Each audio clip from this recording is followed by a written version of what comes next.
He inherited kingdoms, conquered another crown, and tried to rule the world from a single desk. Then one king gambled everything on a fleet, and wind, fire, and a fatal plan tore it apart. The lost fleet was only the final warning. A dead heir, a burning rebellion, and a king powerful enough to command millions, but not fate. Long before the Armada vanished into northern storms and rebellion divided the Netherlands, Philip grew up beneath a vast inheritance. He was born in Valladolid on May 21, 1527, the son of Charles V, Holy Roman Emperor, and Isabella of Portugal. His father ruled territories scattered across Europe and the Americas. They were not a unified state. Each possessed its own laws and traditions. One day Philip would be expected to preserve them. The Cortes of Castile recognized him as heir in April 1528, before he was 1 year old. Ceremony entered his life before memory. Courtiers bowed, officials swore loyalty, and his childhood unfolded beneath the knowledge that he had been born to rule. Charles V was frequently absent, moving between wars and negotiations. Philip therefore grew up mainly at his mother's Castilian court. Isabella of Portugal was devout and politically experienced, serving as regent during several absences. Under her supervision, Philip absorbed the language, religion, and formal habits of Castile. Though born into the international house of Habsburg, his strongest cultural identity became Spanish. Leonor de Mascarenas helped care for him, while Juan de Zúñiga supervised his conduct and training. Philip learned riding, hunting, and the ceremonial behavior expected of a prince. His education began under Juan Martínez Silicio and later included the humanist Juan Cristóbal Calvet de Estrella. Philip studied Latin, history, theology, and geography. He also developed lasting interests in music, architecture, maps, and books. Philip was diligent and curious, but not his father's equal as a linguist. Castilian remained his natural language. His limited ability in languages used elsewhere in the Habsburg territories would later separate him from some subjects. Catholic worship shaped his understanding of kingship. Philip was taught that defending the faith and defending royal authority were closely connected. This conviction would guide his government and contribute to some of its most violent conflicts. In 1539, Isabella of Portugal died following complications associated with pregnancy. Philip was 11. Accounts of his private grief cannot be verified, but the loss removed the central figure of his childhood. Charles V then took a more direct role in preparing his son for power. Preparation became reality in 1543. Charles V was leaving Spain to confront France and manage a European crisis. At Palamos, he composed public and secret instructions for Philip, still 15 when they were written. Charles V advised his son to work patiently, preserve Catholic unity, listen to experienced counselors, and avoid dependence on one favorite. He warned of court rivalries, ambitious ministers, and permanent shortages of money. Kingship, the document suggested, required discipline, secrecy, and suspicion. Philip was appointed regent of the Spanish kingdoms under an experienced council. His freedom remained limited, and important appointments were restricted by his father's instructions. Yet petitions, financial reports, and disputes from across Spain now arrived in his name.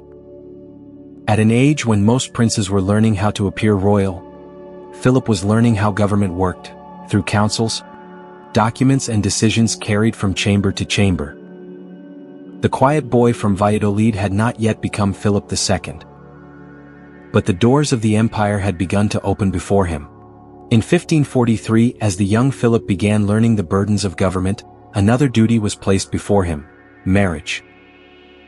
His bride was Maria Manuela of Portugal, the daughter of King John III and Catherine of Austria.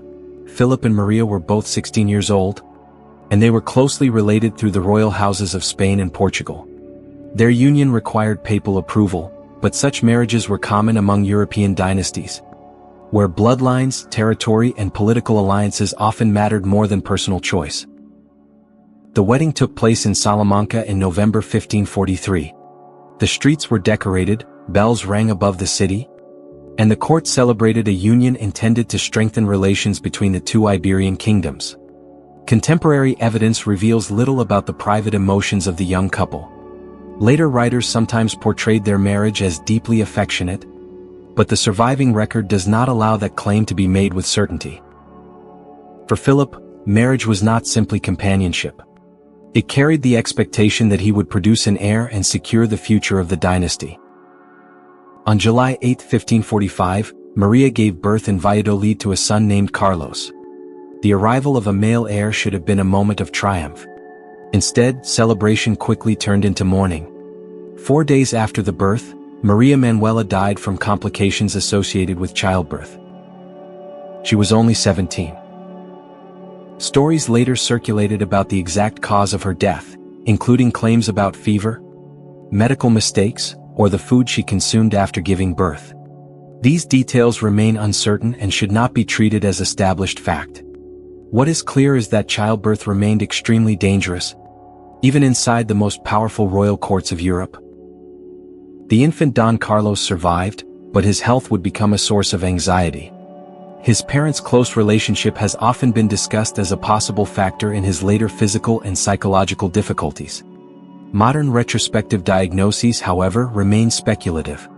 16th-century descriptions are incomplete, politically influenced, and cannot provide the certainty of modern medical evidence. Philip was now a widower before his 18th birthday.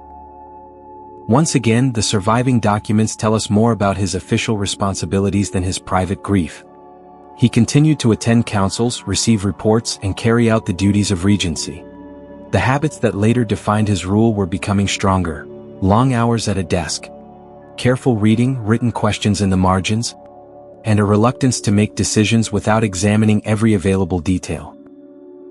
But Charles V knew that paperwork in Castile could not teach his son how to govern a European empire. In 1548, the emperor ordered Philip to leave Spain on a long journey through the Habsburg territories. Later remembered as the Felicissimo Voyage, or Most Happy Journey, it was both an education and a carefully staged political performance. Philip was to meet future subjects, appear before allied princes, and learn that the monarchy he might inherit extended far beyond the dry plains and fortified cities of Castile. He traveled across the Mediterranean to Italy, passing through Genoa and Milan before continuing north through the Alpine lands and the German states. Everywhere he went, local rulers prepared ceremonies, banquets, tournaments, religious services, and formal entrances. Behind the music and decoration lay serious political calculations. Every city defended its privileges, and every noble family watched the prince for signs of favor. In the German lands, Philip encountered a political world shaped by the Protestant Reformation and by resistance to Habsburg power. Charles V hoped that his son might eventually succeed him as Holy Roman Emperor. But this ambition faced opposition from German princes and from members of the Austrian branch of the Habsburg family. Philip's presence could not erase their suspicion of a prince they regarded as foreign. The journey continued into the Netherlands, one of the wealthiest and most urbanized regions in Europe. Philip saw crowded ports, merchant houses, canals, workshops, and cities whose prosperity depended on trade across the North Sea and beyond. These provinces were governed through their own laws and institutions, and their elites guarded their traditional liberties carefully. In 1549, Charles V issued the Pragmatic Sanction, intended to bind the 17 provinces of the Netherlands together as an indivisible inheritance. Philip traveled through them and was presented as their future ruler. The ceremonies were magnificent, but ceremony did not guarantee affection. Some contemporary observers described Philip as reserved and uncomfortable with the more public and festive culture of the Netherlands. Later hostile accounts may have exaggerated this distance, especially after the Dutch Revolt transformed his image into that of a distant tyrant. Still, a genuine cultural divide existed. Philip spoke no Dutch, remained strongly attached to Castilian customs, and did not easily display warmth before unfamiliar crowds. The young prince was beginning to understand the central problem of his inheritance. He would be expected to govern peoples who did not share one language, one legal system, or one idea of royal authority. When Philip returned to Spain in 1551, he possessed more experience but not necessarily more certainty. He had seen the splendor of his father's empire, but he had also seen its divisions. Beneath every triumphal arch stood a local privilege. Behind every oath of loyalty waited a demand, a debt, or an old resentment. Soon, another marriage would be proposed, this time across the sea to the Queen of England. And Philip's path toward the throne would carry him into a kingdom that feared both his religion and his power. In 1553, the throne of England passed to Mary Tudor, the Catholic daughter of Henry VIII and Catherine of Aragon. At 37, Mary remained unmarried and without an heir. Her kingdom was religiously divided, and the Protestant reforms introduced under her father and half-brother had pushed England away from Rome. To restore Catholicism and secure the succession, Mary needed a husband. Her choice was Philip. The proposed marriage offered strategic advantages. It would connect England to the Habsburg world and strengthen both kingdoms against France. Yet many English subjects feared that Philip would turn their country into a province of his father's empire. They worried that foreign officials would dominate the court and that English soldiers and money would be consumed by Habsburg wars. These fears helped provoke Wyatt's rebellion in early 1554. Sir Thomas Wyatt and his supporters marched toward London, hoping to prevent the marriage and remove Mary's advisors. The uprising failed, but it revealed how deeply the Spanish alliance divided England. Several alleged conspirators were executed, including Lady Jane Grey, although Jane had not personally taken part in Wyatt's revolt. The marriage treaty was therefore written with careful restrictions. Philip would receive the title of King of England while Mary lived, but he could not rule independently. Foreigners were not to control English offices, the laws of the kingdom were to remain intact. And neither Mary nor any future children could be taken abroad without permission. Philip arrived at Southampton in July 1554 and married Mary at Winchester Cathedral on July 25. He was 27, she was 38. The ceremony created an impressive royal union, but it could not erase English suspicion.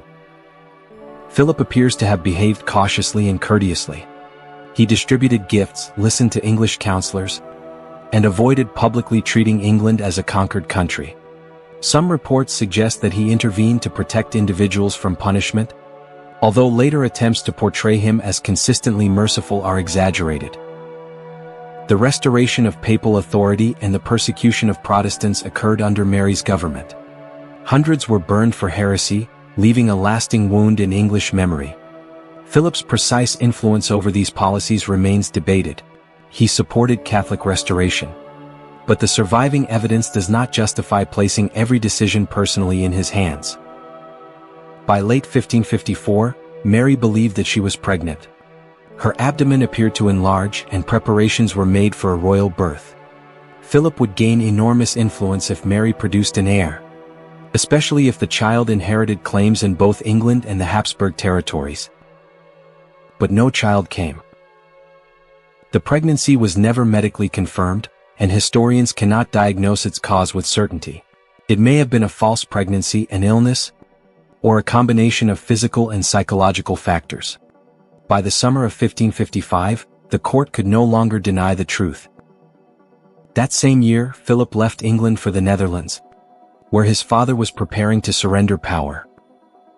On October 25, 1555, inside the Great Hall of the Koudenberg Palace in Brussels, Charles V formally transferred the Netherlands to his son. The aging emperor spoke of his long journeys, his wars, and his failing health. According to contemporary accounts, he leaned for support as he addressed the assembled nobles.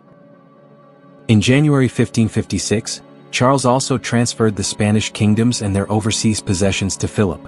The imperial crown, however, did not pass to him. The title of Holy Roman Emperor went instead to Charles's brother Ferdinand, reflecting both family agreements and German resistance to Philip. The prince from Valladolid had become Philip II. His inheritance included Spain, the Netherlands, territories in Italy, and a rapidly expanding empire across the Atlantic. Yet it also included enormous debts, unfinished wars, and provinces that expected their ancient privileges to be respected. Philip returned to England in 1557 and persuaded Mary's government to enter the war against France. That summer, Habsburg forces won a major victory at St. Quentin. Philip was present in the campaign, but the battlefield command belonged chiefly to Emmanuel Philibert, Duke of Savoy. Philip should not be portrayed as the military architect of the victory. England gained little from the conflict. In January 1558, French forces captured Calais, England's last major possession on the European mainland. Its loss was a bitter humiliation for Mary's government and further damaged the reputation of the Spanish alliance. Mary again believed she might be pregnant, but once more no child appeared. Her health deteriorated and Philip returned to the continent. On November 17, 1558, Mary died at St. James's Palace. Philip was not beside her. The English crown passed to her Protestant half-sister, Elizabeth. The marriage that might have created a Catholic dynasty had ended without an heir. Philip's title as King of England disappeared with Mary's death, and England began moving away from his influence. Across the Channel, however, Philip remained ruler of a vast empire. The war with France was nearing its end, and peace would soon bring him another marriage. But first, he had to decide how one man could govern territories scattered across oceans, and how far he was willing to go to defend a single faith. In 1559, after decades of conflict between the Habsburg and Valois dynasties, the war with France finally approached its end. The Peace of Cateau-Cambrésis confirmed Spanish control over much of Italy and established Philip as one of the most powerful rulers in Europe. Yet the peace was not built on trust. It was sealed through negotiation, exhaustion, and another royal marriage. Philip's new bride was Elizabeth of Valois, the daughter of King Henry II of France and Catherine de' Medici. Elizabeth had previously been discussed as a possible wife for Philip's son, Don Carlos, but no completed marriage between them existed. The later image of Philip stealing his son's bride belongs more to romantic drama than firmly documented history. Elizabeth was 14 years old when the marriage was arranged. Philip was 32. They were married by proxy in France in June 1559 and met in Spain the following year. Their union was designed to preserve peace between two rival dynasties that had fought for generations. The surviving evidence suggests that Philip treated Elizabeth with affection and respect. Although the private emotions of royal marriages are difficult to reconstruct with certainty. She adapted to the Spanish court and later gave birth to two surviving daughters, Isabella Clara Eugenia and Catherine Michelle. Philip would show both of them an unusual degree of paternal warmth. After returning to Spain in 1559, Philip never again traveled beyond the Iberian Peninsula. Unlike Charles V, who had moved continually from kingdom to kingdom, Philip intended to govern his scattered territories from a fixed center. In 1561 he transferred the royal court to Madrid. Madrid was not yet the grand capital it would later become. It was a growing Castilian town whose central position made communication with other regions more practical. Historians have offered several explanations for Philip's choice, including geography, access to water, the surrounding hunting grounds, and the relative weakness of competing institutions within the town. The king left no single definitive statement explaining every reason. Madrid became the permanent seat of the court, though Philip did not issue a modern declaration naming it a national capital. Officials, nobles, diplomats, servants, craftsmen, and petitioners flooded into the town. Streets expanded, rents rose, and an ordinary settlement began transforming into the administrative heart of a global monarchy. From there, Philip attempted to rule through councils, secretaries, and an immense flow of written reports. The Council of State considered diplomacy and war. Other councils handled Castile, Aragon, Italy, the Netherlands, Portugal, the Indies, finance, and the Inquisition. Each territory retained its own laws and institutions. Philip was powerful, but he was not an absolute ruler in the modern sense. He had to negotiate with assemblies, respect local privileges, and rely on officials separated from him by weeks or even months of travel. Every day, documents arrived from across the empire. They described damaged ships, unpaid soldiers, disputed appointments, religious trials, harvest failures, rebellions, and requests for royal favor. Philip read many of these papers personally. He added questions and instructions in the margins, compared reports, and demanded further information before approving major decisions. Admirers called this diligence. Critics saw hesitation and an inability to delegate. Both interpretations contain some truth. His careful methods allowed him to understand details that many monarchs ignored, but the system also created delays. A commander might wait for instructions while an army lacked money. A governor in the Netherlands could send a warning to Madrid and receive an answer only after the political situation had already changed. Philip became known to later generations as the prudent king. Yet prudence, when carried too far, could become paralysis. While Madrid filled with paper, another royal center began rising from the rocky landscape northwest of the city. In 1563, construction started on the monastery and palace of San Lorenzo de El Escorial. The vast complex would contain royal apartments, a basilica, a monastery, a library, and a burial place for the Spanish Habsburg dynasty. Tradition connected its dedication to St. Lawrence with the victory at St. Quintin, fought on the saint's feast day. Some later accounts described El Escorial as the fulfillment of a specific royal vow. The connection was certainly meaningful, but the exact story of a formal battlefield promise is not securely documented. El Escorial reflected Philip's vision of kingship. Its exterior was severe and orderly rather than playful or luxurious. Religion, learning, government, and dynastic memory existed within the same walls. The king's private rooms were placed close to the basilica, symbolically joining royal duty to Catholic devotion. But stone could not conceal the financial weakness beneath the empire's grandeur. Philip had inherited enormous debts from his father. In 1557, his government suspended payments to some creditors, and another financial suspension followed in 1560. These events are often called bankruptcies, although they were not identical to the bankruptcy of a modern individual or company. The monarchy renegotiated loans and converted short-term debts into longer-term obligations rather than simply abandoning everything it owed. Silver arriving from the Americas enriched merchants, financed wars, and increased royal revenues, but it did not solve the problem. Much of the money was promised in advance to bankers. War costs grew faster than income, while Castile carried a particularly heavy tax burden. Philip now possessed palaces, armies, fleets, and territories across several continents. Yet much of his power depended on borrowed money and the obedience of people he would never meet. Inside the royal household, another danger was growing. Don Carlos, the son whose birth had cost Maria Manuela her life, was approaching adulthood. He was Philip's only surviving male heir, but his behavior, health, and hatred of restraint were beginning to alarm the court. Behind the ordered walls of Philip's monarchy, the royal family was moving toward a private disaster. On a winter night in January 1568, Philip entered the chambers of his only son accompanied by trusted counselors. The prince's weapons and papers were taken. The doors were secured, the windows restricted. And Don Carlos, heir to the Spanish monarchy, became a prisoner inside his father's palace. The tragedy had been developing for years. Don Carlos had grown up without the mother who died shortly after giving birth to him. Contemporary portraits show a pale young prince dressed in the splendor expected of a Habsburg heir. Behind that formal image, however, were serious concerns about his health and behavior.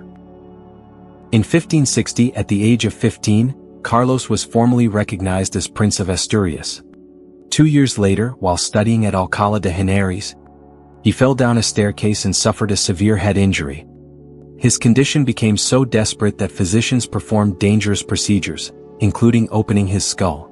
He eventually recovered, though it is impossible to determine precisely how the injury affected his later behavior. Accounts from the court describe violent anger, impulsive threats, and cruelty toward servants and animals. Some of these reports came from observers with political motives, and later writers added sensational details. Modern claims that Carlos suffered from a specific psychiatric illness cannot be proven from 16th-century evidence. Still, even cautious sources agree that his conduct became increasingly unstable. The prince wanted authority, not ceremonial honor. He became especially interested in the Netherlands, where opposition to Philip's religious and political policies was growing. Carlos hoped to receive a governing role there, but Philip judged him unfit for such responsibility.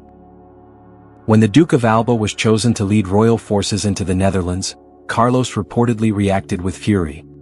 By late 1567, he was considering escape from Spain and sought help from his uncle, Don John of Austria. Don John informed Philip of the plan. The surviving evidence does not show that Carlos had created a coherent conspiracy to overthrow his father. His intentions may have been confused and constantly changing. Yet to Philip, an unstable heir attempting to flee toward rebellious provinces represented a danger to the dynasty and the state. During the night of January 17 to 18, 1568, the king ordered his son's arrest. Philip informed important officials and foreign courts that the decision had been necessary, but he never published a complete list of charges. His secrecy may have protected the dignity of the dynasty, but it also encouraged rumors. People began to ask what crime could be so terrible that a king would imprison his own heir. Carlos remained confined in the Royal Alcazar of Madrid. His physical and emotional condition deteriorated. Reports describe periods when he refused food and other times when he ate or drank in damaging excess. The details differ among sources, but his already fragile health clearly weakened during captivity. On July 24, 1568, Don Carlos died at the age of 23. Philip was immediately accused of ordering his son's murder. His enemies claimed that Carlos had been poisoned or secretly condemned to death. William of Orange later used the story as part of a wider attack on Spanish rule, and the prince's death became a central element of the black legend surrounding Philip. No reliable evidence proves that Philip ordered Carlos to be poisoned or executed. Most historians consider illness, self-starvation, and the effects of confinement more plausible. Yet Philip cannot be separated from the tragedy. He had ordered the imprisonment, controlled its conditions, and refused to release his son. The difference between murder and responsibility was narrow enough for suspicion to survive. Only a few months later, the royal family suffered another loss. On October 3, Elizabeth of Valois went into premature labor at Aranjuez. Her newborn daughter died, and Elizabeth died from complications of childbirth on the same day. She was 22 years old. Later literature transformed the deaths of Carlos and Elizabeth into a forbidden love story. Plays and operas imagined the young queen secretly in love with her stepson and Philip destroying them both out of jealousy. There is no convincing contemporary evidence that such a romance existed. Elizabeth appears to have treated Carlos with sympathy, but sympathy is not proof of an affair. The legend endured because it offered a dramatic explanation for events that seemed too dark to accept without one. In a single year, Philip had lost his only son and his third wife. We cannot know the full depth of his private grief. His surviving letters reveal more about duties, ceremonies, and political consequences than intimate emotion. But the king who tried to control every detail of his monarchy could not control death within his own household. The dynasty still required a male heir. In 1570, Philip married for a fourth time. His new wife was Anna of Austria, the daughter of Emperor Maximilian II, and Philip's own niece. Once again, dynastic necessity outweighed the dangers of close family marriage. Several sons were born, but only one survived to adulthood, the future Philip III. The succession had been preserved, though at a painful cost. Beyond the palace walls, a far greater crisis was unfolding.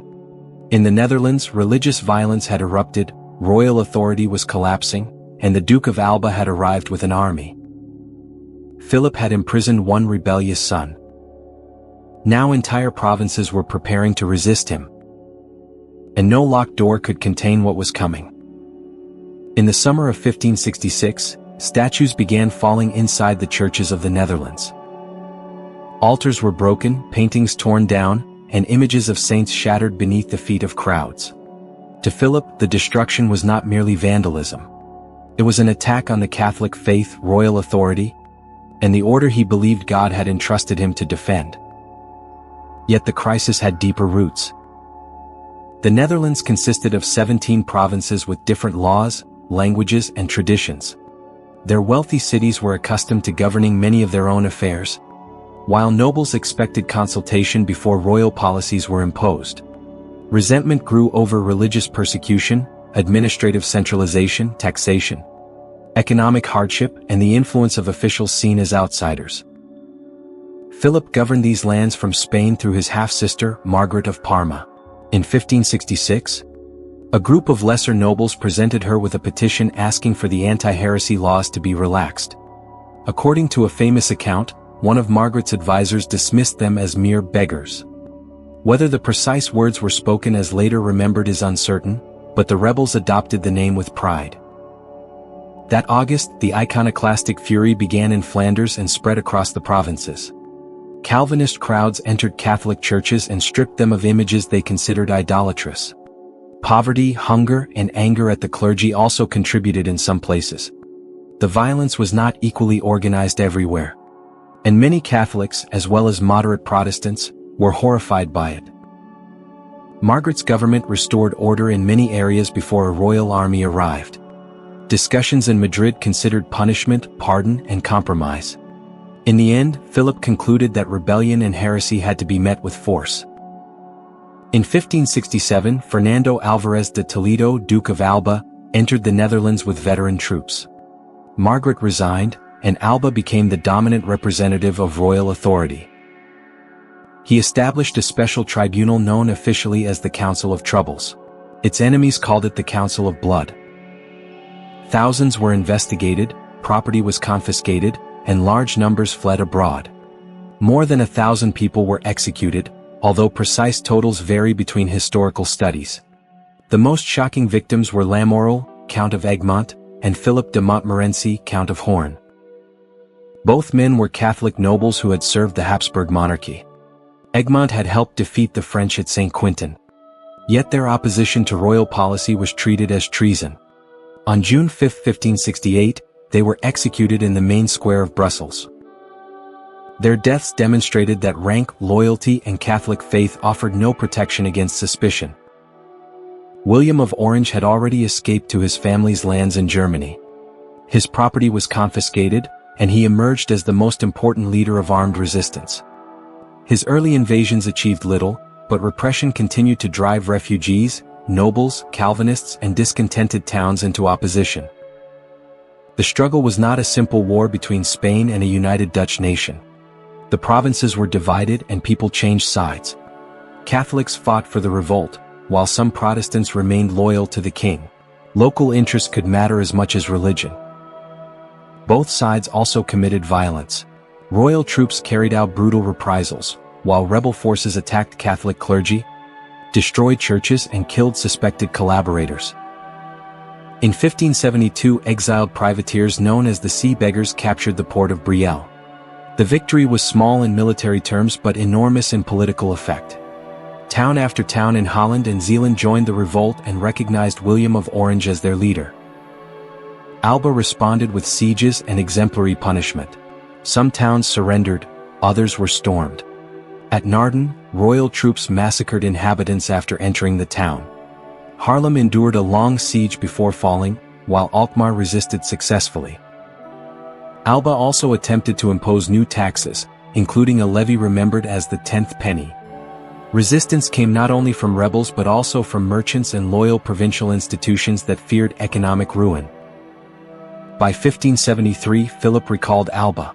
His severity had won battles, but it had not restored obedience. The war continued, consuming money faster than Spain could deliver it. Soldiers often waited months or years for their pay. Discipline weakened, and unpaid troops began taking what they believed was owed to them. In November 1576, mutinous soldiers attacked Antwerp. Houses were looted and burned, and large numbers of civilians died. Estimates of the death toll differ, but the destruction was immense. The event became known as the Spanish Fury. Fear of the army briefly united Catholic and Protestant provinces. In the pacification of Ghent, they agreed to demand the removal of foreign troops and the restoration of local privileges. For a moment, it seemed possible that the Netherlands might remain united while forcing Philip to change his policies. But unity did not last. Philip's half-brother, Don John of Austria, arrived as governor-general but failed to establish a lasting settlement. After his death in 1578, Alexander Farnese, Duke of Parma, combined military skill with negotiation. He persuaded several southern Catholic provinces to return to royal obedience by confirming privileges and presenting the revolt as a threat from radical Calvinism. In 1579, the Southern Union of Arras aligned itself with the king. Northern provinces answered with the Union of Utrecht, creating a stronger alliance against him. The division between a largely Catholic South and a rebellious North was not complete or immediate, but the outline of a permanent separation had begun to appear. Philip still regarded the rebels as subjects who had been misled and who could be forced back into obedience. The northern leaders increasingly argued that a ruler who violated their laws and persecuted their consciences had broken his own obligations. In 1581, several provinces issued the Act of Abjuration. They declared that Philip had failed in his duties and no longer possessed the right to rule them. This was more than another rebellion. Subjects had formally rejected their king. From his desk in Madrid, Philip could send armies, governors, money, and orders, but he could not command loyalty into existence. The war he had hoped to end through punishment would continue beyond his lifetime, and would help create an independent Dutch republic from provinces he had once inherited without question. While rebellion spread through the Netherlands, another danger approached from the Mediterranean.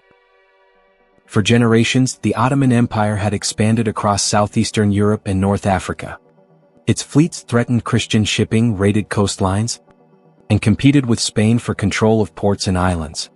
To Philip, this struggle was both strategic and religious. He saw the Spanish monarchy as a principal defender of Catholic Christendom. In 1565, Sultan Suleiman the Magnificent sent a powerful expedition against Malta. The island was held by the Knights Hospitaller and occupied a strategic position between Ottoman North Africa, Sicily, and the Western Mediterranean. The siege lasted for nearly 4 months. Fortifications were shattered, thousands died, and the defenders were pushed close to destruction. Philip approved a relief force from Sicily, but his commanders moved cautiously. If the rescue fleet were destroyed, Sicily and perhaps southern Italy could be exposed. In September, the relief army finally reached Malta. The exhausted Ottoman forces abandoned the siege. Catholic Europe celebrated the survival of the island as a miraculous victory. Yet Philip had not commanded the defense personally, and the result belonged largely to the knights. Maltese inhabitants, soldiers, sailors, and commanders who had endured the siege. The danger had been stopped at sea, but within Spain itself, religious conflict was approaching war. The Moriscos of Granada were descendants of Muslims who had been compelled to convert to Christianity. Many continued to speak Arabic and preserve forms of dress, music, family custom, and cultural memory inherited from the Islamic past. Their religious practices varied. Some sincerely adopted Christianity, some secretly maintained Islam, and others lived between identities that official categories could not easily describe. Royal and ecclesiastical authorities increasingly viewed these differences as evidence of disloyalty. They also feared that Morisco communities might assist Ottoman fleets or North African corsairs. Some contacts existed, but officials often treated suspicion as certainty. In 1567, Philip approved measures restricting the Arabic language, traditional clothing, ceremonies, and other customs in Granada. Morisco representatives protested that language and culture did not necessarily prove religious betrayal. Their appeals failed. On Christmas Eve 1568, rebellion erupted in the mountain villages of the Alpujarras. The insurgents selected Fernando de Valor, who took the name Ibn Humayya, as their leader. The revolt spread through difficult terrain where royal armies struggled to operate. The conflict became exceptionally brutal. Rebels attacked priests, churches, and Christian civilians. Royal forces burned settlements, executed prisoners, enslaved captives, and destroyed crops. Reports from both sides contain exaggeration and propaganda, but the wider pattern of violence is beyond dispute. Philip eventually placed his half-brother, Don John of Austria, in command of the campaign. Don John was young, ambitious, and eager for military distinction. Reinforcements entered the mountains, rebel strongholds were captured, and organized resistance collapsed by 1571. Tens of thousands of Moriscos were removed from the Kingdom of Granada and dispersed across Castile. Families were separated, communities emptied, and many people died during forced journeys. Granada's agriculture and local economy suffered for years.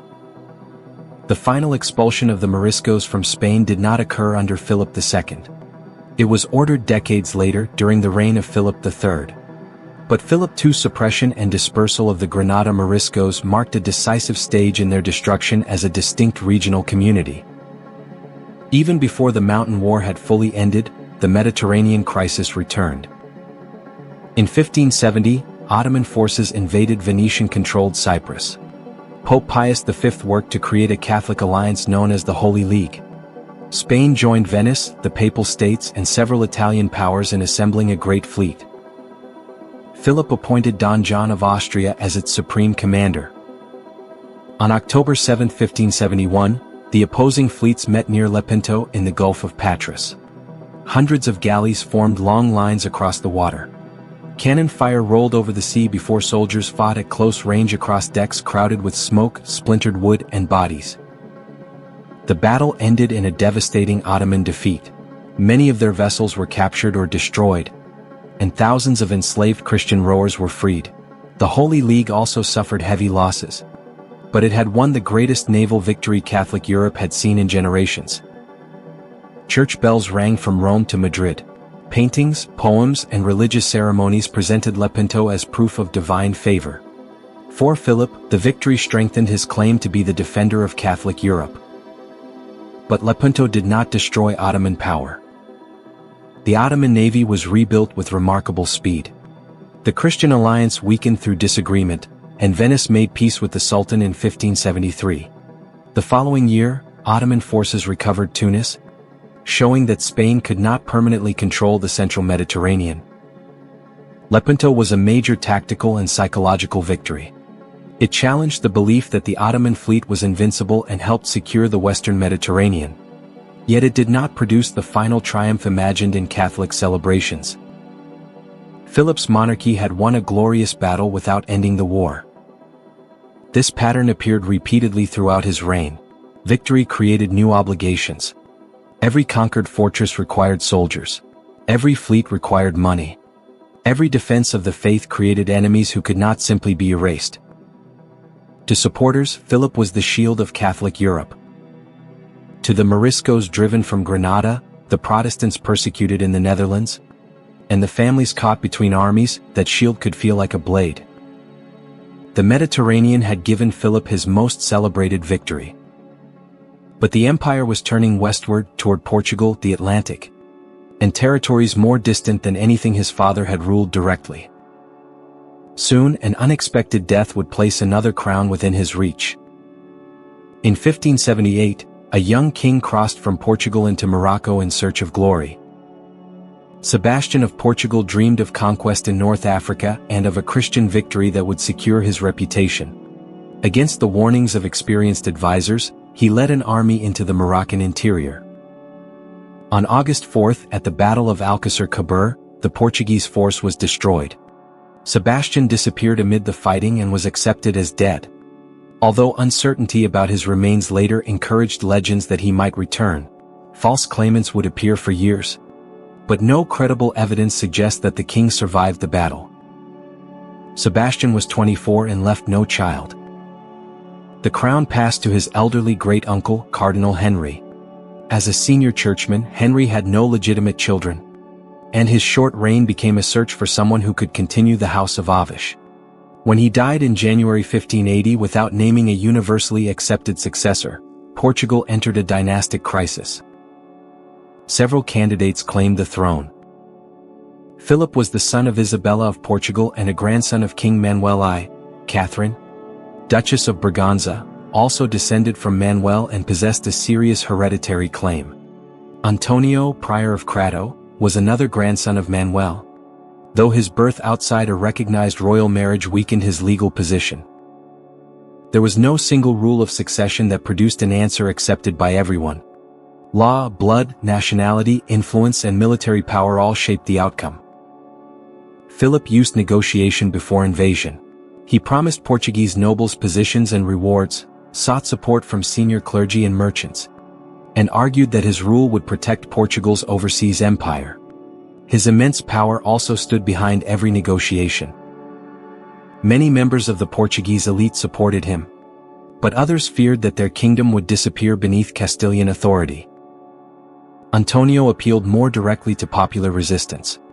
In the summer of 1580, he was acclaimed king by supporters in Santarém and Lisbon.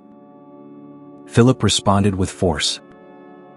The Duke of Alba, now an old man but still one of Europe's most experienced commanders, led an army into Portugal. On August 25, 1580, his forces defeated Antonio near Lisbon at the Battle of Alcantara. Antonio escaped and continued resisting, but the capital fell under Philip's control. During the campaign, Philip suffered another personal loss. His fourth wife, Anna of Austria, died at Badajoz in October 1580. She was 31 years old. Philip would never marry again. In 1581, the Portuguese Cortes assembled at Tomar and recognized Philip as King Philip I of Portugal. His victory did not formally erase Portugal as a separate kingdom.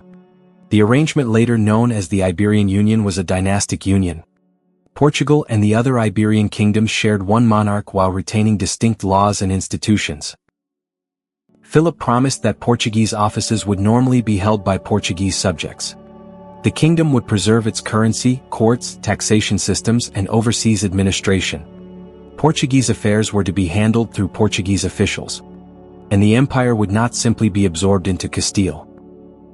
These promises were politically necessary, but they also reflected the nature of Philip's monarchy. He did not rule a single unified Spanish state. He ruled multiple kingdoms, each demanding that its privileges be respected. Philip remained in Portugal for roughly 2 years, spending much of that time in Lisbon. From the banks of the Tagus, he could watch ships arriving from Africa, Asia, and Brazil. Portugal's maritime network now lay beneath the same dynasty that controlled Spanish America and the Philippines. Yet Antonio had not surrendered his claim. He found support in France and maintained resistance in the Azores. In 1582, a fleet commanded for Philip by Álvaro de Bazan, Marquis of Santa Cruz, defeated a French-supported force near São Miguel. The following year, royal forces conquered Terceira and ended organized resistance in the islands. The victories demonstrated the growing strength of Philip's Atlantic navy. They also showed how Portugal's succession struggle had already become part of the larger rivalry between Spain, France, and England. By 1583, Philip ruled the most extensive collection of territories held by any European monarch of his age. His authority reached from the Iberian Peninsula across Spanish America to the Philippines. Through Portugal, it now extended to Brazil, Atlantic Africa, the Indian Ocean, Goa, Malacca, and Macau. Ships serving his crowns traveled routes connecting Europe with ports near China and Japan. The often repeated description of an empire on which the sun never set captures its geographical scale. Although that phrase should not be treated as a precise contemporary title created for Philip. The reality was more complicated than the image. Portuguese merchants and nobles could benefit from access to wider royal protection and new opportunities. At the same time, Portugal inherited the enemies of Philip's monarchy. Dutch and English forces would increasingly attack Portuguese shipping and overseas settlements, because they were now connected to the Habsburg king. Union had increased Philip's resources, but it had also multiplied the frontiers he was expected to defend. From Lisbon, the empire appeared to have reached its highest point.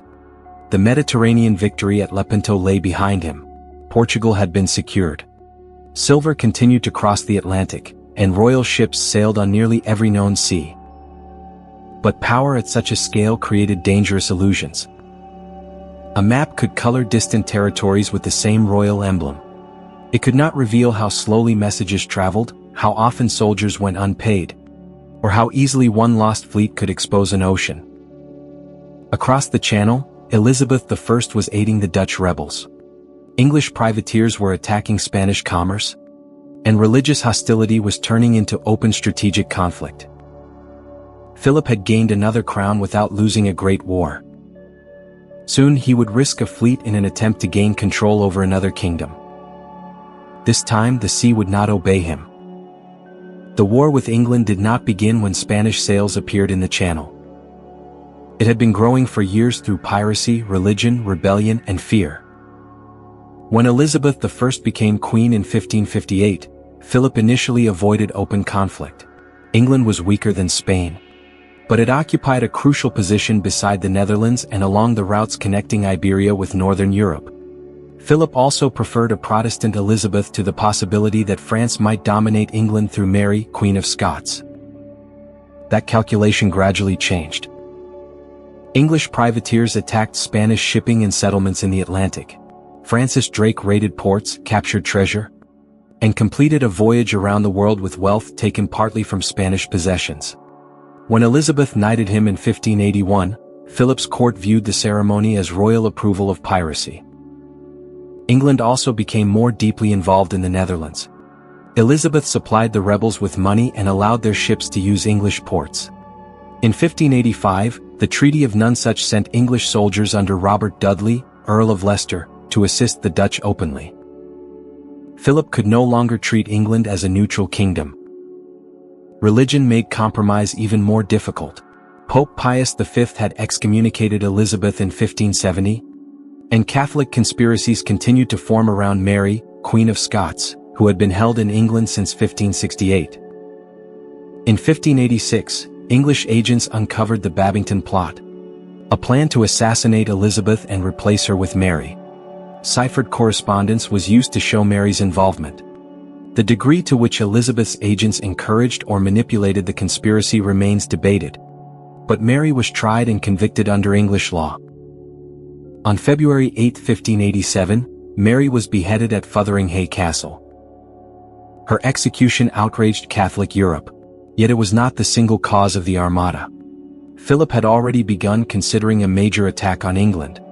Mary's death strengthened the religious justification and removed the woman many Catholics had once imagined placing on the English throne. Philip's objectives were connected but not always clearly resolved. He wanted to end English support for the Dutch rebels, stop attacks on Spanish commerce, remove Elizabeth and restore Catholic rule. Deciding what government would follow a successful invasion was less simple. The operation became known as the Enterprise of England. The central plan required two forces to meet. A great fleet would sail from Iberia through the English Channel. It would then protect an army commanded by Alexander Farnese, Duke of Parma, as his troops crossed from the Netherlands into England. On paper, the design appeared logical. In practice, it depended on precise communication between commanders separated by hundreds of miles. Parma soldiers were spread among inland bases and had to gather near shallow Flemish ports. Dutch rebel vessels controlled much of the coastal water, while the Armada's largest ships could not safely enter to collect the army. There was no secure deep-water harbor where the fleet and invasion force could calmly unite. The experienced Álvaro de Bazan, Marquis of Santa Cruz, was originally expected to command the expedition. But preparations moved slowly, costs increased, and the scale of the force changed repeatedly. In April 1587, Francis Drake entered Cadiz and destroyed or captured ships and supplies. He called the raid "singeing the King of Spain's beard." The attack delayed Spanish preparations but did not end them. Santa Cruz died in early 1588. Philip replaced him with Alonso Pérez de Guzmán, Duke of Medina Sidonia. Later English tradition often portrayed Medina Sidonia as a cowardly and incompetent aristocrat who knew nothing about the sea. That image is misleading. He lacked experience commanding a fleet in battle and accepted the appointment reluctantly, but he was an able administrator who worked intensely to organize ships, provisions, weapons, and men. No commander, however, could remove the basic weaknesses of the plan. The Armada assembled at Lisbon with around 130 vessels and approximately 30,000 sailors, soldiers, rowers, officers, priests, and servants. It included powerful royal galleons, armed merchant ships, transports, smaller vessels, and Mediterranean galleasses. It was formidable, but it was not a single uniform battle fleet. Supplying so many people created constant difficulties. Food spoiled, water leaked from barrels, illness spread, and ammunition had to be divided among ships of different designs. Many vessels were built for boarding actions or carrying troops rather than prolonged exchanges of cannon fire. Philip's instructions emphasized discipline and religious purpose. Gambling and blasphemy were restricted, priests heard confessions, and the expedition sailed under banners portraying Christ and the Virgin Mary. The king believed he was undertaking a just war. In May 1588, the Armada departed Lisbon. Storms and damaged supplies forced it to stop at A Coruña for repairs. By late July, the fleet finally entered the English Channel. English ships waited near Plymouth under Lord Charles Howard, with Francis Drake, John Hawkins, and Martin Frobisher among the leading commanders. The Spanish fleet advanced in a broad crescent formation. Its strongest ships guarded the exposed edges while transports remained protected within. English vessels attacked from a distance, using their maneuverability and long-range guns. The first engagements did not destroy the Armada. Medina Sidonia maintained order, and the English struggled to break the defensive formation. The Spanish continued eastward, seeking Parma's army. But ammunition was being consumed, several ships had been lost or damaged, and no clear message confirmed that Parma was ready. On August 6, the Armada anchored off Calais. Across the water, Parma's troops remained trapped behind shallow channels and a Dutch blockade. He could not bring them to sea at once, and Medina Sidonia could not wait indefinitely. The English commanders saw their opportunity. During the night of August 7th, they set 8 ships on fire and sent them toward the anchored Armada. The flames moved across the dark water with the wind behind them. Spanish captains feared that the vessels might contain explosives. To escape, many cut their anchor cables and scattered into the night. The fireships sank few vessels directly, but they shattered the formation and carried the Armada away from its planned meeting with Parma. As dawn approached near Gravelines, the Spanish ships struggled to regroup. Through the fading smoke, the English fleet was coming toward them. The battle Philip had tried to control from Madrid was about to be decided by cannon fire, wind, and the narrow waters of the North Sea. On the morning of August 8, 1588, the English fleet closed upon the disordered Spanish Armada near Gravelines. This time the English ships approached more closely. Their cannon fire struck hulls, rigging, and crowded decks. Spanish crews returned fire and fought to preserve their formation. But many ships had already used much of their ammunition during the journey through the channel. The battle lasted for hours. Several Spanish vessels were sunk, captured, or driven toward the coast. Others suffered damage that would become fatal during the voyage home. The English did not annihilate the Armada at Gravelines, but they prevented it from joining Parma's army and made the invasion of England impossible. Wind pushed the Spanish fleet dangerously close to the shoals off Zealand. For a time, destruction appeared unavoidable. Then the wind changed, allowing the ships to escape into the North Sea. But they could not return through the channel. Medina Sidonia ordered the surviving fleet to sail north around Scotland and then south past Ireland towards Spain. It was a route for which many ships lacked accurate charts. Crews were exhausted, food and water were running out, and numerous vessels had lost their anchors when they cut their cables at Calais. The English followed for several days before turning back as their own ammunition and provisions declined. Their victory did not protect English sailors from hunger, disease, and neglect. Many died after the campaign while waiting for pay and medical care. For the Spanish fleet, the northern voyage became a struggle for survival. Storms scattered the ships across the Atlantic. Damaged hulls opened under the force of the waves. Some vessels disappeared without witnesses, while others broke apart against the coasts of Scotland and Ireland. Men who reached Ireland met different fates. Some received assistance from local communities, but many were captured and killed by English authorities or their allies. Others died from wounds, exposure, and starvation. The exact losses remain disputed because records are incomplete and ships returned separately to different ports. Roughly half to two-thirds of the fleet eventually reached Iberia, depending on how damaged and missing vessels are counted. Thousands of sailors and soldiers died from combat, shipwreck, disease, and exhaustion. Philip received the news in stages. Later tradition credited him with saying that he had sent his ships to fight men, not the winds of God. The phrase captures one interpretation of the disaster, but there is no secure contemporary evidence that he spoke those exact words. Weather caused many of the final losses, but storms alone did not defeat the Armada. The expedition failed because several problems came together: English and Dutch resistance, effective English gunnery at Gravelines, the fireships at Calais, poor communication with Parma, unsuitable Flemish ports, damaged supplies, illness, complex logistics, and finally severe weather during the retreat. In England, victory became a story of national and Protestant deliverance. Medals declared that God had blown and scattered the enemy. The Spanish fleet was later remembered as the Invincible Armada, a name that made its defeat seem even more dramatic.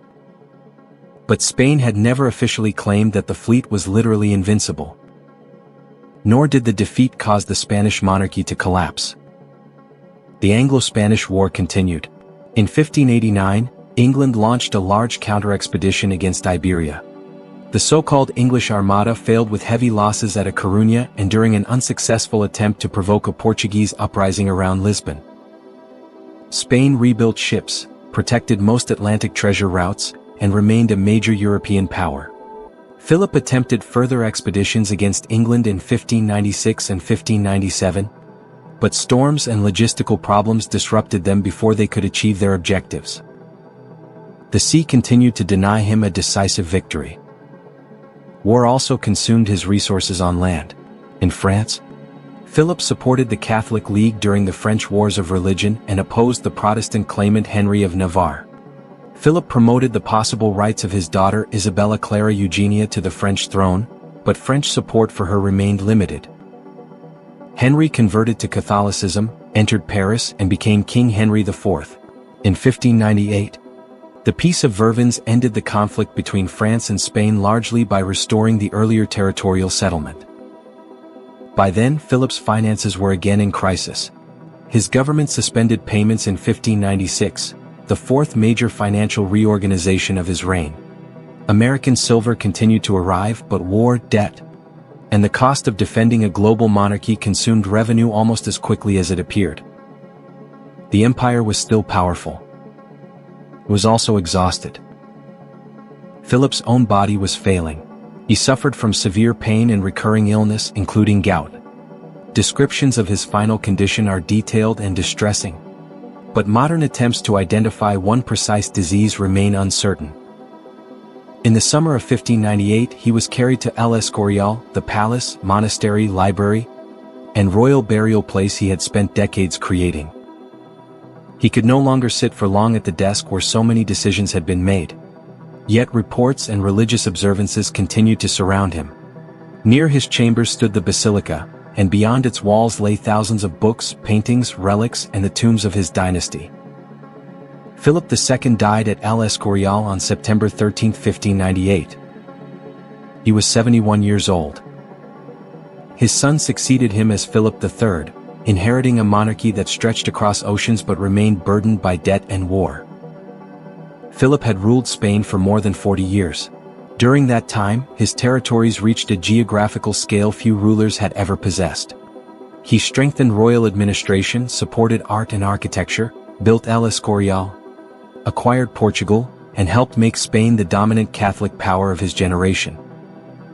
He had also presided over repression, religious persecution, forced displacement, executions, and wars that devastated entire regions. His determination to preserve Catholic unity gave his monarchy purpose, but it often prevented compromise. His careful attention to government made him remarkably informed, yet his need to control decisions from Madrid could create delay and rigidity. The Black Legend portrayed him as a joyless monster who planned every cruelty in darkness. Catholic admirers presented him as a saintly defender of civilization. Neither image is sufficient. Philip was diligent, intelligent, deeply religious, suspicious, patient, and often inflexible. He was neither an all-powerful master of events nor merely a prisoner of circumstance. His decisions shaped the lives of millions, but the empire he governed was too large, divided, and complex for any one man to control completely. The Armada became the clearest symbol of that limit. Philip could gather ships from several kingdoms, recruit soldiers from across Europe, collect taxes from Castile, and spend silver carried from the Americas. He could write orders for commanders hundreds of miles apart. But he could not force Parma's army to reach the sea. He could not command the wind to remain still. And he could not make a divided world obey a single vision of faith and kingship. In the quiet rooms of El Escorial, the papers continued to arrive after the king was gone. The empire survived him. The wars survived him. So did the arguments about whether he had defended his inheritance, or exhausted it. Philip II had ruled an empire upon which the sun seemed never to set. Yet even at the height of power, darkness remained beyond the edge of every map.